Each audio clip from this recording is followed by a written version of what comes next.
So my future mother-in-law tried to buy me off like I was some inconvenience she could just write a check to make disappear. $50,000. That was apparently my price tag. That was what she decided I was worth to get out of her precious son's life forever. I'm still so angry, I can barely type this. Quick background because I know you all need context. I'm 29. My fiancé Damien is 31. We've been together for almost 4 years. The wedding is supposed to be in 5 months. Was supposed to be. I don't even know anymore.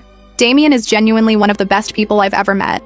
After the parade of mediocre men I dated in my early 20s, finding someone who treats me like an actual human being felt like winning some kind of lottery. His family, though. That's where things get complicated. His mom, Teresa, has never loved me. I knew this from pretty much day one, but I kept telling myself it would get better. She just needed time to warm up. She was protective of her son. Whatever excuse I could find. She's one of those women who thinks her son is God's gift to the world, and no woman will ever be good enough. Every girlfriend before me apparently had issues, according to the stories she tells. Too clingy, too independent, too ambitious, not ambitious enough. There's always something. With me, though, it was different. She was polite to my face for the first year or so. Cold but polite. Then Damien and I moved in together and something shifted. She started making comments, little digs here and there, about how I decorated our apartment, about what I cooked, about how I let Damien do certain things like she needed to approve of our dynamic. I brushed it off because Damien always shut her down when she got too bold, and I figured that was enough. Then we got engaged and Teresa absolutely lost her mind. She cried at the announcement dinner. Not happy tears. Actual devastated sobbing like someone had died. She pulled herself together eventually and blamed it on being overwhelmed with joy. But I saw her face when Damien showed her the ring. That wasn't joy. The wedding planning has been a nightmare. She has an opinion about everything. The venue is wrong. The colors are tacky. The guest list needs to include her entire extended family even though half of them I've never met. She tried to come dress shopping with me, and when I said I wanted it to be just my mom and my best friend Miriam, she acted like I'd personally attacked her. Damien keeps trying to manage her, but it's exhausting for both of us. So when she texted me 2 weeks ago asking if I wanted to get lunch, just the two of us, because she wanted to get closer before the wedding, I was actually kind of hopeful. Stupid, right?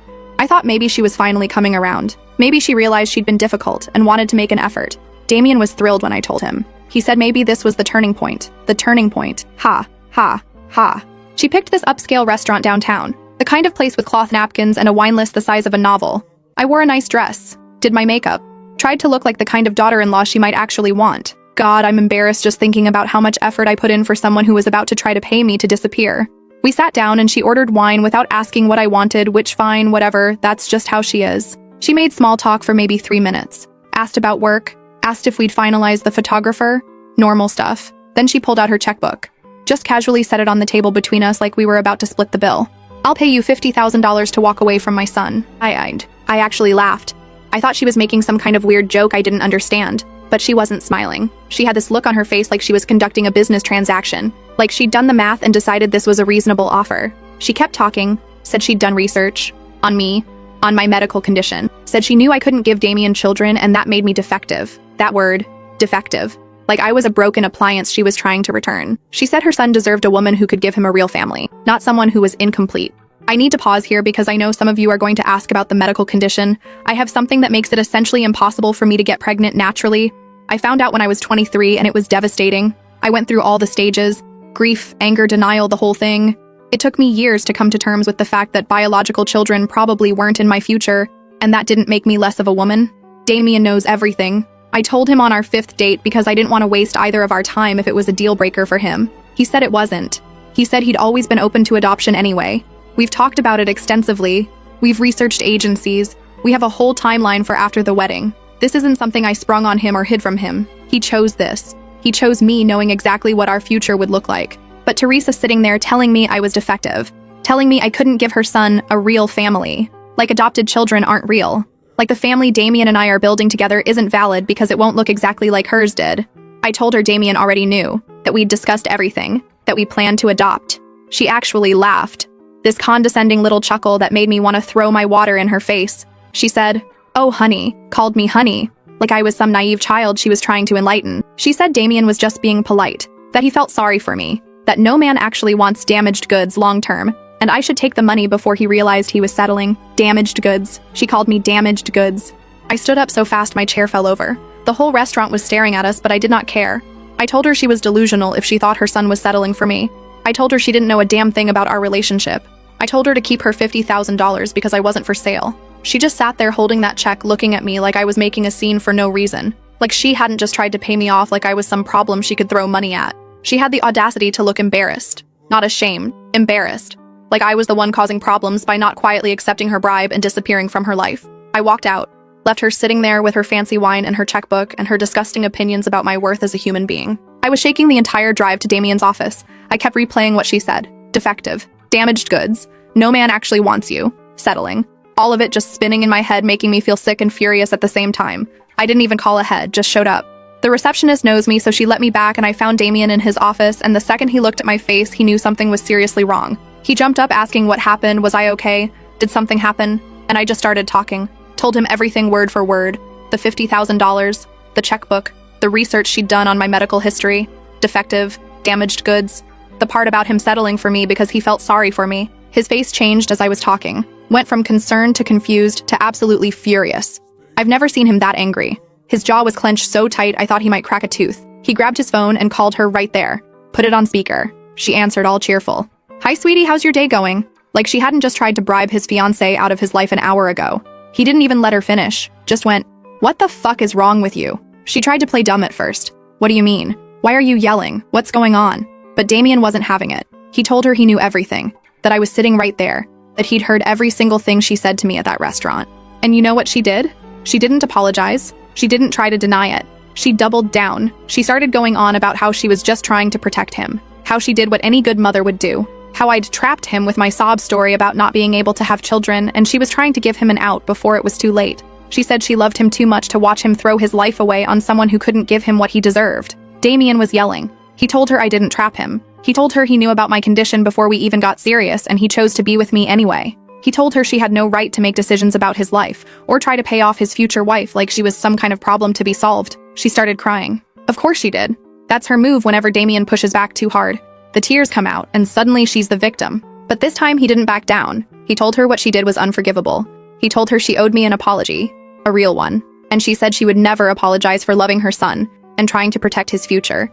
He hung up on her. Just ended the call mid-sentence while she was still crying and trying to explain herself. We sat in his office for probably an hour after that. He kept apologizing for her. Kept saying he couldn't believe she would do something like this. Kept saying he was going to handle it. But here's the thing that's eating at me. And I need someone to tell me if I'm being crazy here. While we were talking, his phone kept buzzing. His dad, Harold, kept calling. His sister, Annabelle, kept texting. Teresa had clearly contacted everyone in the family the second Damien hung up on her and was spinning her version of events before we could say anything. Annabelle's texts were asking what happened and saying their mom was hysterical and claiming I had attacked her at the restaurant. Attacked her. I stood up and walked out.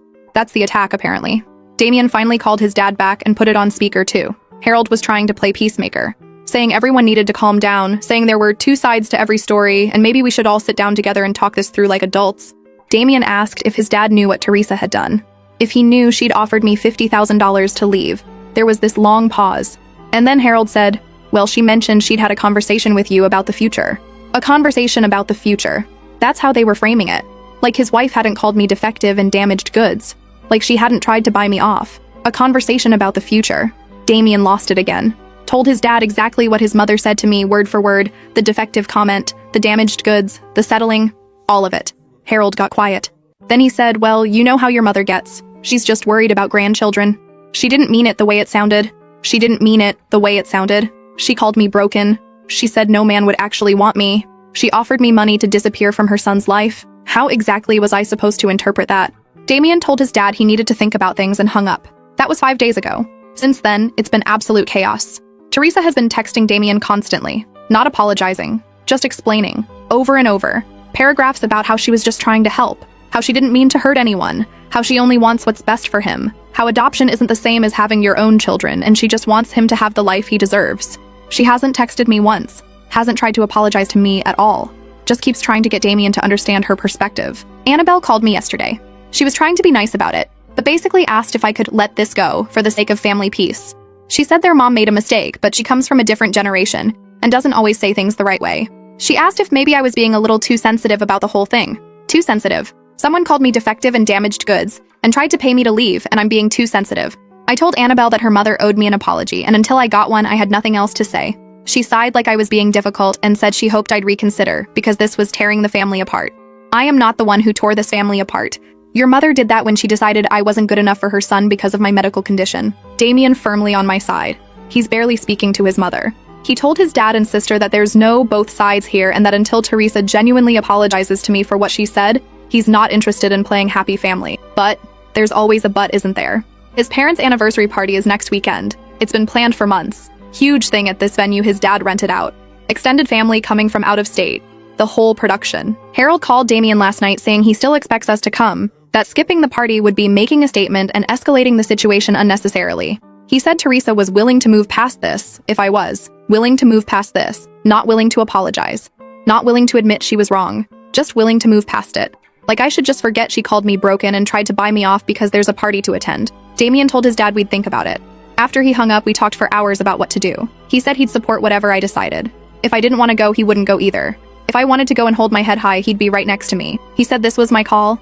I don't know what the right move is here. Part of me wants to show up looking amazing and act like nothing happened just to show Teresa she can't intimidate me. Part of me thinks going would be letting her win. Letting her think she can treat me like garbage and I'll still show up and play nice for appearances. And part of me, the part I'm most afraid of, is starting to wonder if marrying into this family is worth it. I love Damien. I really do. He's been nothing but supportive through all of this. He's choosing me over his family and I know how hard that must be for him. But I'm looking at the next 40 or 50 years of my life and imagining holidays with Teresa. Family gatherings where she's there. Her being a grandmother to our adopted children while probably treating them differently than her real grandchildren from Annabelle. Is love enough to put up with a mother-in-law who thinks you're defective? I keep going back and forth. One minute I'm ready to fight for my relationship and tell Teresa to go to hell. The next minute I'm wondering if I should have taken the check and saved myself decades of this bullshit. Damien doesn't know I'm having these doubts. I don't want to hurt him by saying his family is making me reconsider everything, but I can't stop thinking about it. His mom hasn't just insulted me. She's shown me exactly who she is and how she sees me. And I don't think that's ever going to change no matter how many fake apologies she might eventually give. The anniversary party is in 6 days. Damien is waiting for me to decide if we're going. His family is pressuring him to make this right, which apparently means getting me to shut up and play along. I don't know what I'm going to do yet. What would you do? Top comments. Commenter 1. Girl run. I'm serious. This is about the next 40 years of your life. Holidays with this woman, birthdays, your future kids' events. She just showed you exactly who she is and what she thinks of you. Damien seems great, but he came from her. She raised him. And his dad already minimizing it? His sister asking you to let it go? This whole family is broken and you're about to sign up to be part of it forever. The trash took itself out, don't go digging in the dumpster. Commenter 2. Okay, I'm gonna get downvoted to hell, but someone needs to ask this. Are you sure Damien didn't know this was coming? His mom clearly planned this whole thing. She picked the restaurant. She had the checkbook ready. She'd done research. Is it possible he knew she was going to talk to you and just didn't know how far she'd go? I'm not saying he's in on it, but these things don't happen in a vacuum. Mom doesn't just wake up one day and decide to offer 50 grand to make the girlfriend disappear. Ops response. I thought about this too, and honestly, no. When I told him what happened, his face went through genuine shock. He's not that good of an actor. And when he called her and started screaming, that wasn't performative. That was real rage. But you're right that she'd been planning this, which means she'd been thinking about how to get rid of me for months, maybe years, while smiling at me at family dinners. First update. Okay, I'm back. And you guys were right about so many things and wrong about others, and honestly, I don't even know where to start because the last 9 days have been an absolute roller coaster that I wasn't prepared for at all. First, I want to thank everyone who commented on my original post because I read every single one of them. The ones telling me to run, the ones telling me to fight, the ones calling Teresa names I can't repeat here. And I needed all of it because what happened next tested everything I thought I knew about this family and about myself. So let me tell you about the anniversary party, because that's where everything escalated in ways I didn't see coming. Damien and I went back and forth for days about whether we should even show up, and I was leaning towards skipping it entirely until I talked to Miriam about it. She came over with wine 2 nights before the party, and we sat on my couch while I vented for hours about everything that had happened.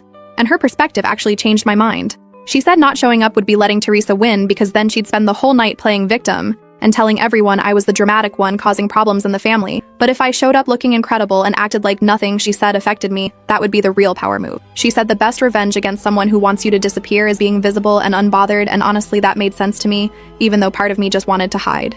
Damien agreed when I told him what Miriam said, and he added that he wanted his extended family to see us together, to see that whatever his mother tried to do hadn't worked, and that we were solid. So I spent way too long getting ready, found this dark green dress I'd been saving for a special occasion, did my hair and makeup properly, and told myself that if I was walking into enemy territory, I was going to look damn good doing it. The party was at this event space Harold had rented out, and there were probably 70 people there when we arrived. Extended family I'd never met, family friends, neighbors, and the whole place was decorated with photos of Harold and Teresa through the years, showing their wedding and vacations, and Damien and Annabelle as kids, 35 years of marriage displayed on poster boards around the room like a shrine to their perfect life. Teresa saw us walk in, and I watched her face change for just a second. This flash of something that looked like annoyance that I'd actually shown up when maybe she'd been hoping I wouldn't. And she was wearing cream and pearls with her hair done, looking like the perfect hostess celebrating her perfect marriage, while I stood there knowing what she'd said to me just days ago. She didn't come over to greet us, but Harold did, giving Damien a hug and then turning to me with this awkward half hug while he said he was glad we came and hoped tonight could be about family coming together,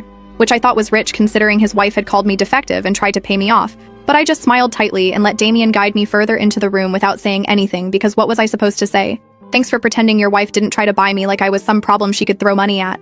The first hour was almost bearable because we talked to Damien's aunt and uncle who were visiting from Portland, and met some cousins I'd only heard about before, and ate tiny appetizers and drank champagne, while Teresa stayed on the other side of the room the entire time. We were orbiting each other without ever getting close enough to actually have to interact, and I thought maybe I could get through the whole night like this, just avoiding her while looking happy and in love with her son. But then dinner happened, and of course there was assigned seating. And of course Teresa had put us at the main family table with her and Harold and Annabelle and her husband Vincent, right in the center of the room where everyone could watch us like we were performing some kind of happy family show for the guests. Dinner was excruciating in a way that's hard to describe, because Teresa talked to everyone at the table except me, asking Damien about work, asking Annabelle about her kids, asking Vincent about his golf game, and every single time she needed to address the whole table, her eyes would just slide right past me like I was invisible, like there was an empty chair where I was sitting. I kept my mouth shut and ate my chicken and drank my wine and reminded myself that Miriam said the power move was acting like Teresa was irrelevant to my happiness, but it's hard to feel powerful when someone is treating you like you don't exist in front of their entire family. Then Harold stood up to make a toast and he started talking about 35 years of marriage and partnership and building a life together and blah blah blah.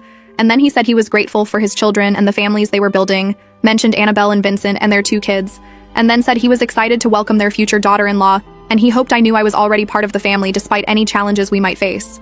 Challenges. That's what he called his wife offering me $50,000 to disappear and calling me defective and damaged goods. A challenge.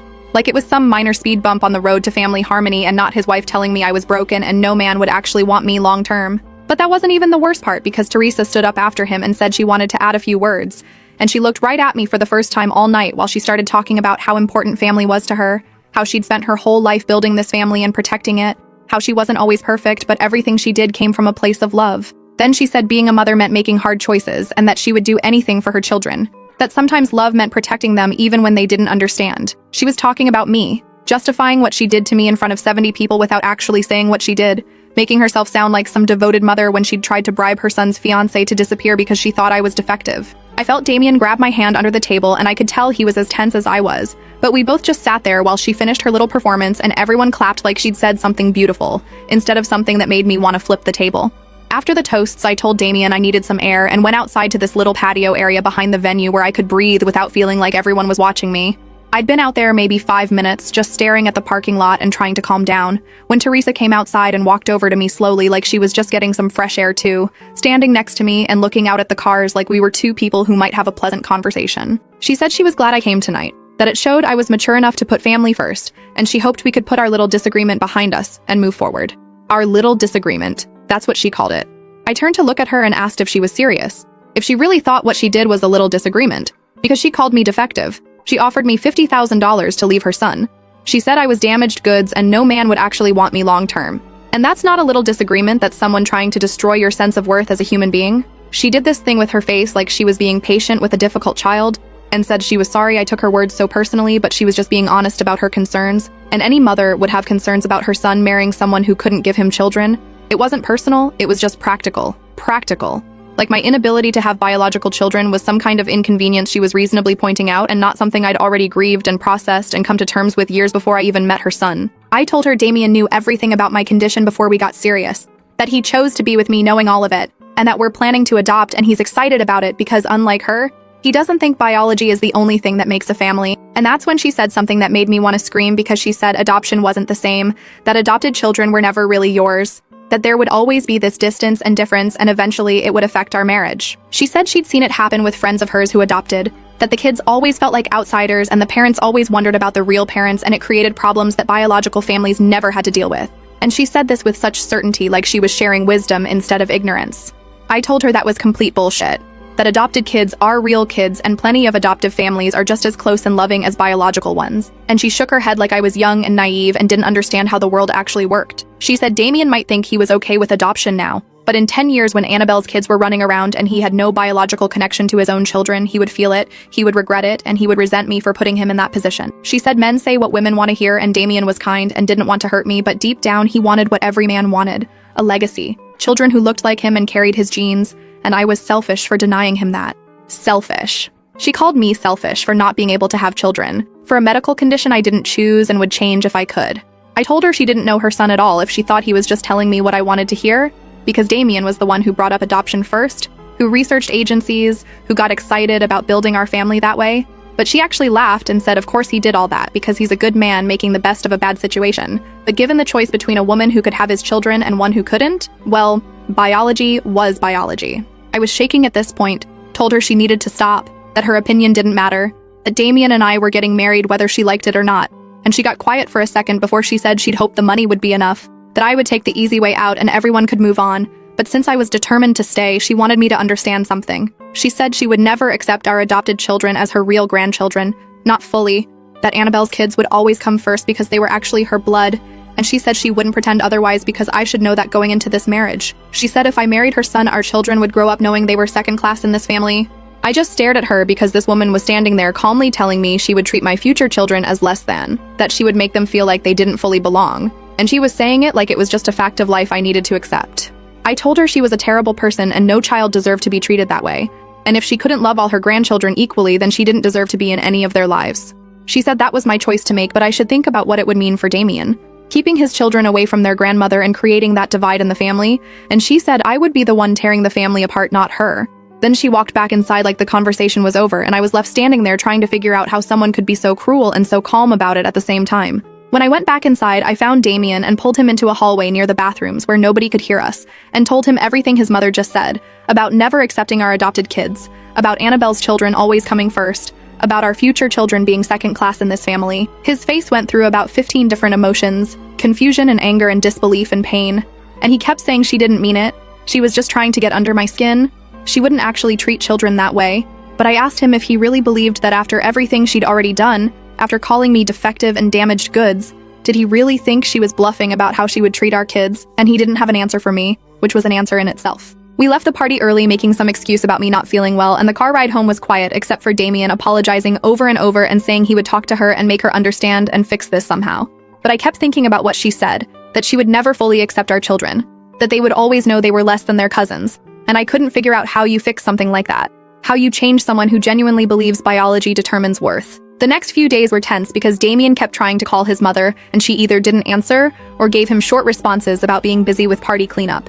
And he texted her asking when they could talk, but she kept putting him off like she knew what was coming and wanted to delay it as long as possible. Meanwhile, Annabelle started texting me, first just checking in and asking how I was feeling since I'd left the party early, and then asking if something happened between me and her mom on the patio, because she said their mom had been acting strange since the party, quieter than usual, like she was thinking about something or planning something. I debated whether to tell Annabelle anything because she'd been dismissive before and asked me to let things go and said I was being too sensitive, and I didn't know if I could trust her to actually hear what I was saying instead of defending her mother. But I was also desperate to understand this family better, to figure out if Teresa was always like this or if there was some history I didn't know about. So I told Annabelle we should meet up, and we got lunch the next day at this restaurant near her place. I told her what happened on the patio, what her mom said about adoption, about never accepting our children as real grandchildren, about them always being second class, and Annabelle got really quiet and stared at her food for a long time before she finally said she wasn't surprised. She said growing up, their mom always had really specific ideas about family and blood and legacy, that she came from one of those families where who you were related to mattered more than who you were as a person, where family trees and lineage were discussed at holidays like it was important information everyone needed to know. She said their mom had made comments before, years ago, when a family friend adopted a baby, something about how it was charitable but not the same as having your own, that the kid would always feel different and wouldn't really be part of the family legacy. And Annabelle had disagreed at the time, but their mom just brushed it off and said she was being modern and idealistic, and would understand differently when she had her own children. I asked Annabelle what she thought about all of it, if she agreed with her mom, if she would treat our adopted kids differently than her own biological children, and she said no, absolutely not, that kids were kids and family was family and biology didn't determine love. But then she said something that made me nervous, because she said even though she disagreed with their mom, she also understood where it came from, that their mom wasn't evil. She was just old-fashioned and had certain beliefs about family that were hard to shake. And maybe with time, she would come around once she actually met our children and saw that they were just kids who deserved love like any other kids. I asked Annabelle if she really believed Teresa was capable of changing after everything she'd already said and done, and she hesitated before saying honestly she didn't know, but she hoped so for everyone's sake. That hope felt thin and fragile, not something I could build a future on. But I thanked her for being honest with me and went home to wait for Damien, who had finally gone to his parents' house that afternoon to have this conversation with his mother, the one he'd been trying to have for days. He was there for 3 hours by the time I got home, then 4 hours, then 5. And I kept checking my phone waiting for updates. But he wasn't responding to my texts. When Damien finally came home, he looked completely exhausted, not angry anymore, just drained like he'd been through something that took everything out of him. He sat down on the couch and I sat next to him, and he told me about the conversation starting from when he arrived, and his mother tried to act like everything was normal, offering him something to drink and asking about work, like they were just having a regular visit. He said he told her they needed to talk about what she said to me at the party, what she told me on that patio, and she immediately got defensive and asked what I claimed she said because she was sure it was a misunderstanding. He told her exactly what I'd reported. Damien said he told her I wasn't lying, and he believed me completely because he knew what kind of person I was, and he was starting to see what kind of person she was. And that's when she changed tactics and started getting upset, saying he was choosing to believe a woman he'd known for 4 years over his own mother who raised him for 31 years. He said she started going on about how much she'd sacrificed for him, how many nights she'd stayed up worrying about him, how she'd put her whole life into being a good mother, and this was how he repaid her, by taking my side against her. He told her this wasn't about sides, this was about whether she could treat his future children with basic decency. And she started crying and saying she was sorry if her words came out wrong, that of course she would love any grandchildren, she was just worried. Worried about him, worried he was making a mistake he would regret, worried that adoption would be harder than he realized, and it would put stress on our marriage. He asked her point blank if she would treat our adopted children exactly the same as Annabelle's biological children, give them the same love and attention and presence and time, and she hesitated before answering, which told him everything he needed to know. Then she said she would try, that she couldn't promise to feel the same way because feelings weren't something you could force, but she would try her best to treat them equally. Try. She would try not to make innocent children feel like they were less than their cousins. Damien said he told her trying wasn't good enough, that if she couldn't commit to loving his children fully, then maybe she shouldn't be in their lives at all. And she lost it completely at that point. She started saying he was abandoning his family for me, that I'd poisoned him against her, that I was manipulative and had somehow convinced him to turn his back on the people who actually loved him. She said I would never love him the way his family did, that I was just using him because I couldn't do better with my condition, and that someday he would see through me and come crawling back to her, but by then it might be too late.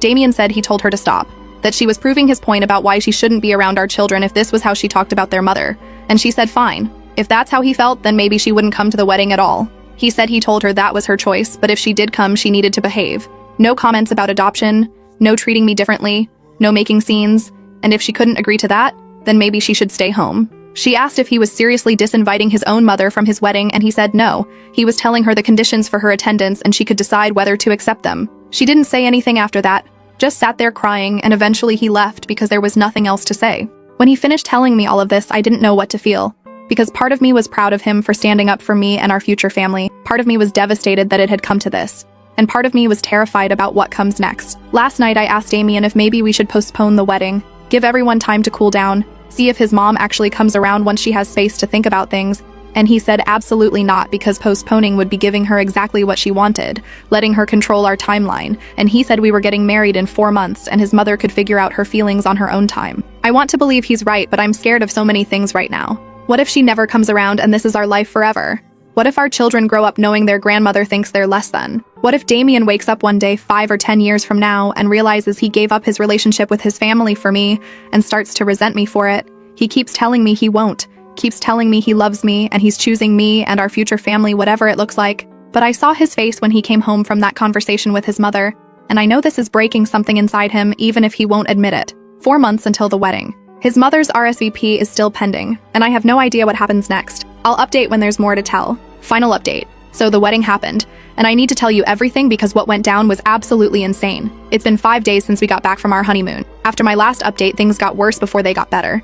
Teresa finally sent her RSVP about 3 weeks before the wedding, and she checked yes she was coming with Harold as her +1, and I honestly didn't know how to feel about it because part of me wanted her there so Damien wouldn't have that guilt hanging over him forever, but part of me was terrified of what she might do. Damien called her after we got the RSVP to confirm she understood the conditions. No comments about adoption, no treating me differently, no making scenes, and she said she understood and she just wanted to be there for her son's wedding and she would behave herself. I didn't believe her for a second, but what was I supposed to do? Tell Damien to uninvite his mother after she'd agreed to the conditions? So I just tried to focus on the wedding and hoped for the best. The ceremony was beautiful. We had it at this venue outside of town with string lights and flowers everywhere. And when I walked down the aisle and saw Damien waiting for me, I forgot about Teresa for a few minutes. Forgot about the $50,000 and the defective comments and all of it, and just focused on the man I was marrying and the life we were building together. Teresa sat in the front row with Harold and she was crying, which could have been happy tears or devastated tears. I honestly couldn't tell, and I didn't care because I was getting married to the love of my life, and she could feel however she wanted about it. The reception is where everything fell apart.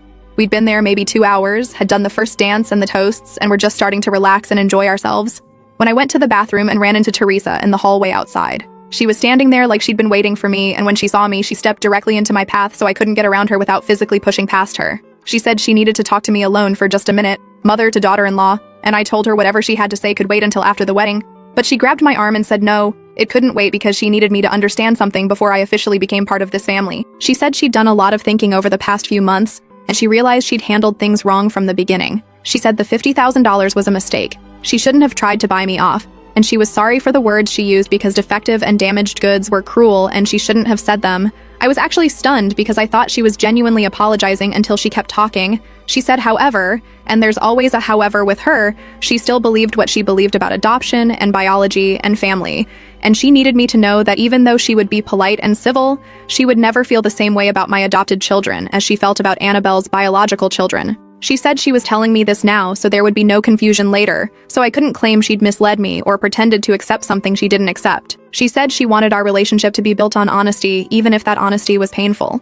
I told her this wasn't honesty, this was cruelty dressed up as honesty, and there was a difference between being truthful and using the truth as a weapon to hurt people. I told her she could have kept her opinions to herself and just treated our children with love and kindness regardless of how she felt inside, but instead she was choosing to announce her prejudice like it was something noble.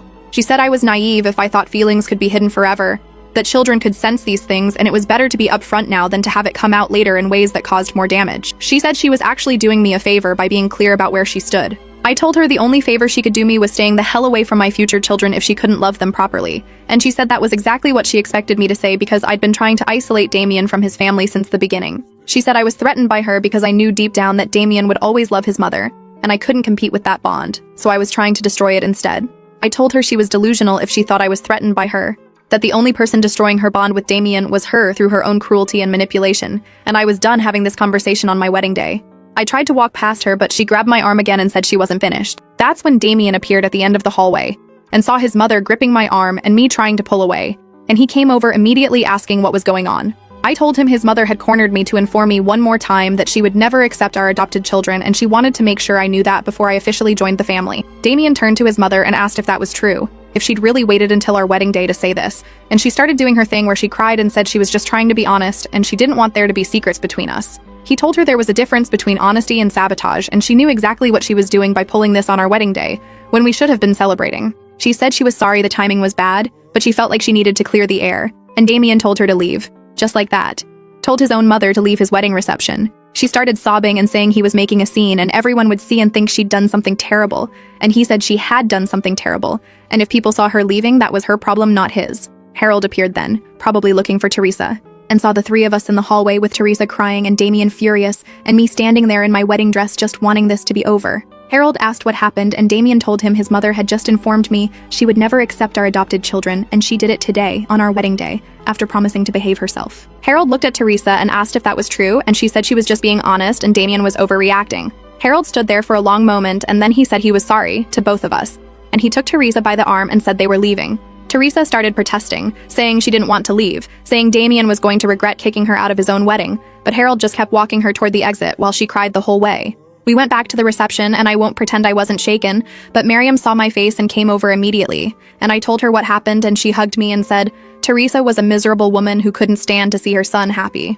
Damien and I danced and ate cake and took photos and tried to salvage the rest of the night, and honestly, it was still beautiful despite what happened because we were surrounded by people who actually loved us and wanted us to be happy. We went on our honeymoon to this cabin in the mountains where we turned off our phones for a week and just existed together without any drama or family or bullshit. It was perfect. When we got back, there were voicemails from Harold saying he wanted to talk, saying he was sorry about Teresa's behavior, saying he hoped we could all move past this eventually. Damien hasn't called him back yet. He says he needs more time. As for me, I'm done.